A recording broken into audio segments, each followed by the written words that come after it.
There's one question women ask all the time. A simple, harmless-sounding phrase that nearly 93% of men completely overlook. And no, that's not an exaggeration. Research from the Gottman Institute found that couples who consistently miss these verbal signals face an 81% likelihood of their relationship failing. Today, I'm going to reveal the exact 2 questions a woman is most likely to ask when she wants to become intimate with you. And the second one, in particular, will completely transform the way you interpret every conversation you have with a woman from this point forward. But before we uncover those questions, there's something important you need to understand. Something almost no one has ever explained to you. I'm going to admit something that, as a woman, is a little uncomfortable to say, but it's absolutely true.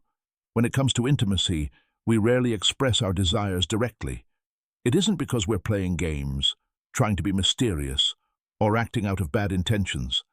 There's a profound psychological explanation for it, rooted in thousands of years of evolution, the way our minds process vulnerability, and above all, something psychologists refer to as the emotional safety protocol. And this is where everything starts becoming fascinating. Instead of asking for intimacy with a direct statement, we communicate through questions. 2 very specific questions that work almost like a secret code. The ironic part is that you've probably heard these questions dozens, maybe even hundreds of times. Yet whenever you did, chances are you simply responded with, "I don't know," or casually shifted the conversation elsewhere. Without realizing it, in that exact moment, you quietly closed a door she was trying to open. Today, I'm not just going to reveal what those 2 questions are. I'm also going to explain the precise psychology behind each one, why women ask them, what we're actually evaluating when we do, and most importantly, how you should respond if you genuinely want the emotional connection to grow stronger.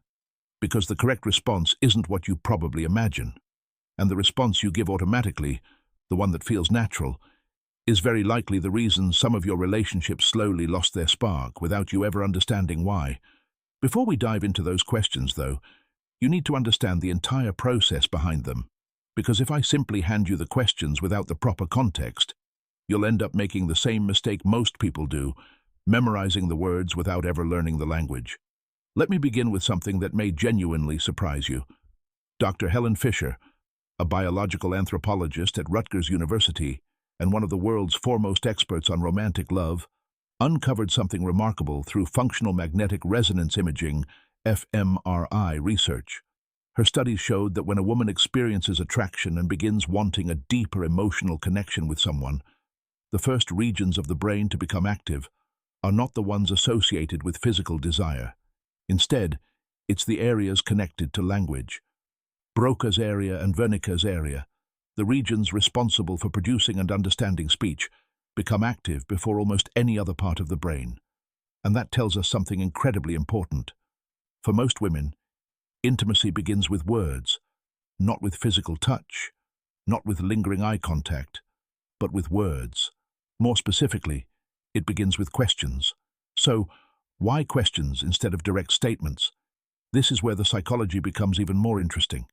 Evolutionary psychologist Marty Haselton published research in the journal Evolution and Human Behavior, explaining that throughout evolutionary history, women developed an internal evaluation system before allowing themselves to become emotionally or physically intimate. This isn't simply a modern dating habit. It's an ancient survival mechanism. Think about it for a moment. Thousands of years ago, choosing the wrong man didn't just threaten a woman's emotional well-being. It could also endanger her life, the survival of her children, and even her place within her social group. Because of that, the female brain evolved a series of preliminary filters designed to assess potential partners before deeper intimacy could happen. And those filters often operate through questions that sound casual on the surface, but actually function as highly sophisticated tests of emotional compatibility. Here's something very few people ever tell you. These questions aren't really meant to gather information. They're designed to observe your reaction. What you say is often less important than how you say it. Your tone of voice, the speed of your response, the expression on your face, whether you pause to think or react instantly. Those are the details she's paying attention to. The question itself is simply the bait. Your reaction is what she's truly